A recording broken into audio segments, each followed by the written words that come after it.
Olá pessoal, a gente vai começar hoje a nossa aula de basquete, a nossa aula sobre a história do esporte, história do basquete. E hoje, só que antes de eu começar essa aula, eu quero começar com uma introdução, para que você entenda um pouco sobre o que é o basquetebol. O basquete é um esporte que ele é muito popular mundo afora. Aqui no Brasil ele não tem uma popularidade tão grande. Ele já é um esporte bastante popular, mas não tem uma popularidade tão grande como é o futebol. O futebol é o esporte mais popular no Brasil, mas o basquete está abaixo dele já. Antes era o vôlei, antigamente era o vôlei, hoje não, hoje já é o basquete. Mas por que isso acontece? Porque o basquete é um esporte onde as regras elas se atualizam bastante, elas são muito atualizadas. Então faz com que o esporte acabe ficando atraente, sabe? Então por isso que esse esporte tem se popularizado tanto no Brasil. E não só por causa disso, segundo um autor chamado Civitati, que é um autor que fala muito sobre basquete, esse autor fala, ele relata que o jogo do basquete é um jogo muito competitivo. E esse jogo, por ser competitivo, ele acaba fazendo com que algumas coisas da nossa realidade são colocadas lá dentro desse jogo. O que pode ser colocado lá dentro? Ele expõe você, aluno, à honestidade e à desonestidade. Ele expõe você à fortaleza e à debilidade. Ele expõe você ao respeito e ao desrespeito. Ele expõe você à aceitação e à rejeição. E também expõe você à agressividade ou à moderação. No esporte, esses dois lados da moeda ficam muito próximos. São muito próximos. Por que eles são muito próximos? Porque você acaba que em alguma atitude dentro do jogo pode fazer com que você tenha um sentimento de desonestidade com o teu colega. Ou pode fazer com que você tenha um sentimento de honestidade. Quando você perde um jogo, você acaba, às vezes, tendo sentimento de debilidade. Ao contrário de quando você ganha. Quando você ganha, você se sente. Não se sente? Eu me sentia quando eu jogava. Eu me sentia muito mais forte, muito melhor quando eu ganhava do que quando eu perdia. Mas a gente precisa aprender que a derrota também nos leva a muita coisa. A derrota também nos faz entendermos muita coisa. E o esporte, ele é um instrumento de desenvolvimento para você. Como assim um instrumento de desenvolvimento? Através do esporte você desenvolve muitas coisas que você precisa para a sua vida. Coisas básicas. Para você jogar o basquete você precisa o quê? Correr, andar, lançar, arremessar. São coisas básicas para a sua vida. Em tudo você usa isso. Para você ir no mercadinho da esquina, comprar alguma coisa para sua mãe, você precisa andar. Você precisa aprender a andar, saber andar. Para você andar de bicicleta, você precisa aprender um movimento básico. Para você lançar alguma coisa, se sua mãe, vou dar um exemplo, sua mãe te pediu, você está sentado no sofá, sua mãe te pediu alguma coisa e você não quer levantar, você vai ter que aprender a jogar as coisas. Não que isso seja certo, mas é uma coisa que nós precisamos, é um desenvolvimento motor que nós precisamos ter. Por isso eu digo que o basquete ajuda muito. Como todo esporte, o basquete ajuda muito também nessa área. E mais do que isso, o basquete é um esporte aonde a diversão precisa ser o primordial, precisa ser a primeira coisa. Nas nossas aulas lá na escola, em momento algum eu quero que vocês simplesmente aprendam o jogo. Nós temos que aprender. A gente tem que aprender como é que passa a bola, a gente tem que aprender como é que arremessa a bola. Não. Tantas vezes lá na aula, alunos que não estavam conseguindo fazer o arremesso de uma forma, eu falava com a pessoa para arremessar de outra forma. Arremessa de baixo para cima, segura a bola e joga ela de baixo para cima, para que ela caia dentro da cesta. Por quê? É uma forma de você se divertir. Qual é o prazer do jogo? É a hora que eu acerto o objetivo, o alvo do jogo. Ou quando eu estou com uma bola na minha mão e tenho que passá-la para algum colega meu. Existem formas, existem fundamentos do basquete que nós vamos ver nas próximas aulas. Agora, talvez o fundamento, para mim, eu consiga fazer. Talvez para o meu colega ele não consiga. Mas talvez a forma que ele está jogando está fazendo com que ele se divirta e entenda que aquilo dali é uma forma de prazer para ele. Poxa, eu consegui dar um passe, jogar a bola para o meu colega. Do meu jeito. Então cada um tem o seu jeito, cada um tem a sua forma de lidar. Nós precisamos aprender a respeitar a forma de cada um. e se divertir junto com todos eles. Então, nessa aula de hoje, a gente vai aprender um pouco sobre a história do basquete. O basquete é um jogo de convívio social. Você precisa aprender a conviver com o teu colega. Não é um jogo individual, é um jogo coletivo. É um jogo onde eu preciso jogar junto com o outro. Se eu não conseguir jogar junto com o outro, não vale de nada, o esporte não está valendo. Eu querer jogar sozinho faz com que os outros se desanimem e saiam da aula. Não queiram mais participar. E aí, às vezes, o que está lá jogando sozinho ainda chega para mim como professor e pergunta: Tio, por que o fulano não está querendo mais jogar? Ele não está querendo mais jogar porque você não passa a bola para ele, porque o teu objetivo maior não é a diversão. Não é se divertir junto com ele. Mas sim ganhar da outra equipe para poder, às vezes, até tirar um sarro da outra equipe. Porque você acha que talvez dessa forma você vai mostrar para o outro que você é melhor do que ele. Não é assim que a gente precisa conviver. Mas isso era somente uma introdução, para que vocês entendessem um pouquinho sobre o jogo. Agora nós vamos entrar um pouquinho na história. Por que o basquete foi criado? Para quê? Qual foi o intuito? Qual foi o pensamento do professor que criou esse jogo para que esse jogo hoje fosse o que ele é? O basquete foi criado em 1891 e ele foi criado simplesmente porque aonde esse professor trabalhava não tinha, quando chegava no inverno, não tinha como sair para o lado de fora da escola. Imagine você lá na escola. Só que quando você está lá dentro da aula, normal, aula em sala, acaba, bate o sinal e o sinal é batido para que você vá para a aula de educação física. O diretor chega perto de você e fala assim, ó, não tem como sair, não tem como ir para a aula do tio William lá embaixo. Acabou. Tá muito frio lá embaixo e não tem como ter aula lá. Qual seria o seu sentimento? Esse estava sendo o sentimento dos alunos lá nessa escola nos Estados Unidos, em Massachusetts, nos Estados Unidos. Estava sendo impossível fazer as aulas fora da escola.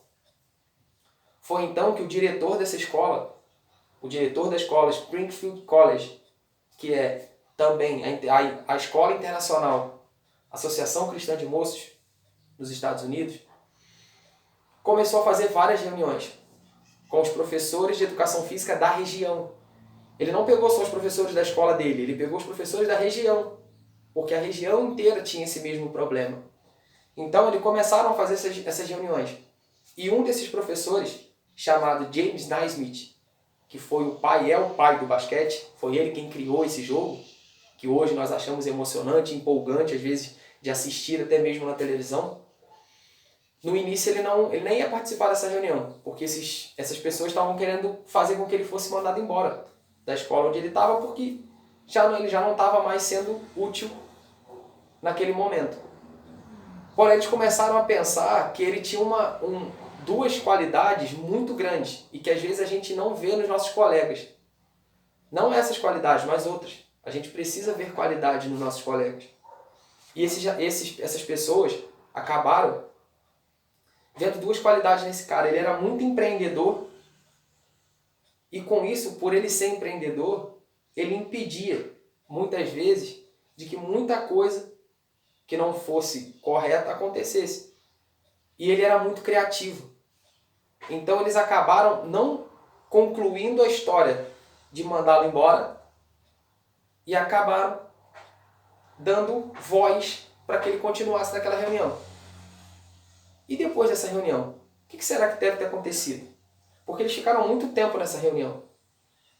E começaram a colocar nessa reunião o seguinte, eles começaram a refletir bastante. E chegaram à conclusão de que o jogo deveria ter um alvo fixo, como todos os outros. Qual é o alvo do futebol? O gol, certo? Qual é o alvo do handebol? O gol. Qual é o alvo do vôlei? É fazer com que a bola passe por cima da rede e caia no chão do outro lado. Esses são os alvos desses esportes. Qual é o alvo do futebol americano? Eu sair correndo e entrar na zona de touchdown. Qual é o alvo do hockey? O golzinho. Entendeu? Então, todos os esportes, qualquer esporte que você for fazer, vai existir sempre um objetivo, sempre um alvo aonde o objetivo vai ser realizado daquele esporte. Então eles começaram a pensar em um grau de dificuldade. Eles queriam um jogo que tivesse um alvo fixo, mas também um grau bom de dificuldade. Agora, uma coisa que eles pensaram, a bola de handebol era sempre pequenininha. A bola de futebol era uma bola bem grande. Mas naquela época o futebol americano já aparecia muito lá nos Estados Unidos.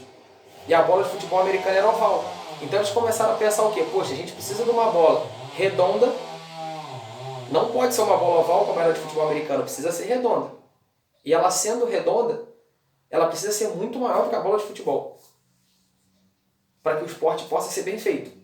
Então eles começaram a fazer com que, a tentar descobrir uma forma de ter uma bola desse tamanho que a bola quicasse bastante. A bola não poderia só, igual a de futsal, se você largar a bola de futsal no chão, ela bate no chão e fica. Eles não poderiam fazer isso com a bola de basquete, a bola precisaria quicar muito. Então eles começaram a pensar muito nessas coisas. Mas uma coisa fez com que aquele diretor se levantasse e falasse, ele não queria que o jogo fosse agressivo. Você imagina? Não sei se vocês já viram futebol americano. Futebol americano é um jogo muito agressivo. É um jogo onde a pessoa que recebe a bola, ele leva cabeçada, ele leva tombo de todas as formas. E o que eles mais jogavam lá nos Estados Unidos era o futebol americano. Então, como jogador, como pessoas que viam o futebol americano e viam como era agressivo, eles começaram a pensar, não, o basquete não pode ser dessa forma. Nós não podemos criar um jogo que seja tão agressivo dessa forma. Porque senão ia fazer o quê? Com que os menores, os mais fracos, não pudessem participar. As meninas, às vezes, não pudessem participar do esporte. Porque seria muito agressivo. Então eles tinham que adequar essas regras. E havia outro problema. E aí? Será que a bola ia ser chutada? Jogada com os pés? E eles começaram e o diretor levantou novamente e disse, não, com o pé não dá. Se for para jogar com o pé, vai continuar sendo agressivo. Então, com o pé não tem como. O jogo teria que ser jogado com a mão. Teria que ter essa possibilidade. Então o Naismith decidiu então que o jogo deveria ser jogado com a mão. Aí ele começou a tomar a palavra. Ele falou assim, então beleza, então nós vamos ter que criar, a gente vai ter que criar um jogo que é jogado com a mão, mas que a bola não possa ficar muito tempo na mão da mesma pessoa. Por quê? Porque ele queria criar um jogo onde todos participassem. Não só eu jogasse, mas eu jogasse, você jogasse, o seu colega jogasse, para que acontecesse um jogo muito dinâmico e aonde todos teriam a possibilidade de encostar a mão na bola. Às vezes, quando você está fazendo aula lá, o colega só quer encostar a mão na bola. Ele só quer ver que ele participa do jogo, que ele faz parte daquele jogo. Por isso, às vezes ele fica chateado quando a bola não chega na mão dele. Então o Naismith criou um jogo onde a bola teria que ser passada para os colegas, porque eu não poderia andar com ela. Quando eu seguro a bola de basquete na mão, eu não posso andar com ela para frente e para trás. Eu tenho que passá-la ou quicá-la para poder andar. Mas essa regra do quicar para poder andar ainda não existia naquela época. Então eles teriam que ir passando a bola de um colega para o outro até a bola chegar na cesta. Mas qual seria o alvo? E aí? E o grande problema? E aí a gente entra na primeira incógnita do jogo. No primeiro problema do jogo. Qual seria o alvo? Primeiro ele imaginou colocar o alvo no chão. Mas aí ele pensou, opa, peraí, o futebol o alvo é no chão. O handebol o alvo é no chão. O hóquei o alvo é no chão. Não, eu tenho que fazer um jogo diferente. Eu não posso fazer um jogo com um alvo muito fácil. Como o diretor queria que fosse um jogo difícil, então ele falou, então nós vamos criar um jogo difícil, nós vamos botar o jogo para ser difícil. E a solução surgiu igual um relâmpago. Vocês já viram aquelas luzinhas que aparecem na cabeça daqueles personagens de desenho animado? Foi igualzinho. E surgiu a ideia. O alvo vai ser colocado a 3,5 metros do chão, de altura. Onde ele imaginava que nenhum jogador de defesa conseguiria tocar na bola. Por quê? No futebol, às vezes o jogador de defesa impede o outro colega de fazer o gol. No handball acontece a mesma coisa, no hóquei acontece a mesma coisa. No futebol americano acontece a mesma coisa, porque a defesa acaba com a jogada para que não tenha jogo mais, para que o jogo pare naquele momento. Então ele criou o quê? Vou botar o alvo no alto, muito alto, que a defesa não vai conseguir impedir o cara de lançar a bola no alvo. E foi isso que aconteceu. Ele criou o jogo dessa forma. E aí, ele, vendo o tamanho dessa altura, a dificuldade do jogo, ele desejava o início. Ele começou a colocar no papel o jogo como ele queria. Mas aonde colocar o alvo? Aí veio uma história. Naismith saiu daquela reunião, foi no zelador da escola e pediu ao zelador se ele arrumava 2 caixas com abertura de 8 polegadas, de 8 polegadas quadradas, 45 centímetros. Uma caixa de 45, com abertura de 45 centímetros em cima, para ele poder fazer como alvo. O zelador foi até o depósito e falou assim, não, beleza, então peraí, então vou ver se eu acho alguma coisa para tu. Foi ao depósito da escola, só que ele só achou 2 cestos de pêssego e trouxe de volta. Naismith nem pensou, ele pegou aqueles 2 cestos e pendurou, só que ele só pendurou a 3 metros de altura. Ele queria 3,5 metros, só que ele botou a 3 metros de altura, porque ele não tinha como medir a altura certa. Então ele colocou a 3 metros do chão os 2 cestos de pêssego e daí começou a chamar os colegas, a chamar os alunos para que o jogo começasse. Só que para que o jogo começasse, ele precisava primeiro montar as regras. E o engraçado é que, em menos de 1 hora, ele criou todas as regras que ele precisava do basquete. E levou as regras para a aula e começou a trabalhar com os alunos. Daí começou a primeira aula de basquete, você imagina? Lá atrás, começou a primeira aula de basquete. Ele comunicou aos alunos que ele ia fazer um novo jogo, expôs as explicações, mostrou para os alunos as regras do jogo, como o jogo era, aonde era o objetivo de acertar a bola, e começou a criar. Como esperado, o primeiro jogo foi marcado por muitas faltas. Ninguém conhecia o jogo, não sabia o que era a falta e o que não era. É a mesma coisa, se eu chegar na escola para vocês e falar com vocês, gente, nós vamos jogar um jogo. O jogo a explicação do jogo é simples, você tem que acertar a bola dentro do bambolê. E eu não explicasse mais nada. Não falasse o que era falta, o que não era, o que vai acontecer? Vai acontecer falta uma em cima da outra. Porque eu não sei o que é falta e o que não é, então eu vou jogar do meu jeito. Foi o que aconteceu. E a outra limitação aconteceu com a própria cesta. Como a cesta ficava a 3 metros, o cesto de pêssego ele é fechado embaixo, para que não caia num pêssego quando você pega ele lá no pessegueiro. Então o que acontece? Por esse cesto ser muito baixo, sem estar muito alto e ele ser fechado, quando a bola caía lá dentro, eles teriam que subir numa escada e lá em cima buscar a bola para descer de novo e continuar o jogo. Então, o jogo começou a ficar muito parado. O jogo era bom, os alunos gostaram do jogo, mas o jogo era muito parado, porque quando a bola caía lá dentro, esquece, você tem que subir lá em cima para buscar e voltar. E aí ele começou a pensar, porque ele começou a ver que os alunos já não estavam mais acertando a bola, jogando a bola para acertar no alvo, mas sim para que a bola batesse em algum lugar e voltassem para dentro da quadra para que não tivesse que subir para ir buscar a bola e perder tempo. E aí ele começou a pensar o que ele poderia fazer, o que eu posso fazer para que meu jogo possa ficar mais dinâmico, ser mais rápido, ser um jogo onde o jogo não para o tempo inteiro. E alguns meses depois, ele pegou e cortou aquele cesto de pêssego embaixo.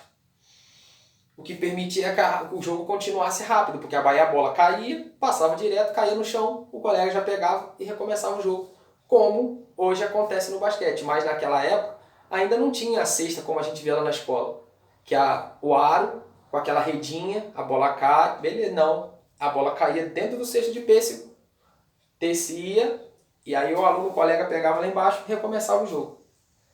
A primeira bola de basquete só foi criada em 1891 pela Spalding Brothers, que era uma empresa lá dessa cidade onde Naismith criou o jogo, e que ele começou a colocar para os caras como ele queria a bola, e aí que a bola foi criada. Como se jogava antes? Com uma bola feita de tipo um balão, só que daqueles mais fortes, que eles enchiam ele para que a bola ficasse pesada, mas ela conseguisse quicar no chão e andar normal, e quicar normalmente para que o jogo acontecesse. Não existia ainda uma bola de basquete criada. Ela só foi criada em 1891. Logo depois, tal corda foi abolida e a bola passou a cair livremente. Então o que acontece? Naquela época, ele criou uma cordinha. Depois eles tiraram essa corda. E a bola caía normal, como a gente sempre viu. Em 1895 as tabelas foram oficialmente introduzidas. A tabela, para quem não sabe, é aquele espaço que tem por cima onde o aro é encaixado para que a bola caia dentro da cesta. Aquilo ali é uma tabela, então aquilo ali só foi incrementado depois. Então você imagina antes, ele colocou aquilo num lugar, ele pendurou num lugar. Quando eles arremessavam a bola passava para trás daquilo dali, a bola caía lá atrás, eu tinha que correr lá atrás, buscar a bola e voltar. Agora com a tabela não, a bola bate e volta para dentro da cesta. Naismith não poderia imaginar a extensão do sucesso alcançado pelo esporte que ele inventou. Ele não sabia aonde esse esporte ia chegar. E o seu momento de glória foi em 1936, quando o basquete foi incluído nas Olimpíadas, nos Jogos Olímpicos de Berlim. Atualmente, o esporte é praticado por mais de 300 milhões de pessoas no mundo inteiro, nos mais de 170 países filiados à FIBA, que é a Federação Internacional de Basquetebol. São 170 países filiados a essa federação e 300 milhões de pessoas jogando basquete hoje em dia. Agora, se coloque no lugar desse inventor. Quando ele criou o jogo, ele não sabia que o jogo ia chegar nessa proporção. Imagina a felicidade dele em ver que um esporte que ele criou hoje tem esse número tão grande de pessoas e um número tão grande de países filiados a uma federação, onde acontecem, que é ela que organiza todos os campeonatos dessa modalidade. Então, esse foi um pouquinho da história do basquete. O basquete foi criado, só para concluir, o basquete foi criado como um jogo onde todos têm que jogar junto. Se eu colocar 5 jogadores de basquete de um lado, um do outro, qual time ganharia o jogo? O time de 1 ou o time com 5? Lógico que um time com 5, porque quando eles chegassem para atacar esse 1, eles teriam... Esse 1 marcaria uma pessoa, mas teriam mais 4 pessoas para que ele pudesse passar a bola para que fizesse a cesta. E quando fosse o contrário, os 5 estivessem marcando e esse 1 atacando, será que esse 1 conseguiria passar pelos 5 para poder fazer a cesta? Acho bem difícil. Então, o basquete foi criado para que todos joguem juntos. Então, por isso foi a criação desse esporte, que é tão magnífico e tão interessante. Tem algumas regras que podem ser difíceis para vocês no início, mas fiquem tranquilos. Aos poucos, isso vai entrando na nossa cabecinha. A nossa cabeça, para quem não sabe, ela é igual uma memória de computador. A gente vai gravando coisas que vão sendo passadas para a gente dentro dela. Então, assim, deixem com que isso aconteça na vida de vocês. E deixem o basquete, joguem o basquete da forma como um esporte prazeroso, como um esporte de lazer, não como um esporte de competição. Tá? Então, fiquem com Deus, que eu possa ter falado um pouquinho sobre o esporte, a história do basquete para vocês. E não se esqueçam, estudem a apostila, porque tudo que eu acabei de falar, muito ou tudo isso está na apostila. Eu só coloquei algumas outras coisas para que vocês entendessem um pouco sobre aquilo. Então não deixem de ler a apostila, porque na hora da prova vocês vão precisar estar sabendo um pouco sobre essa história. Valeu, galera!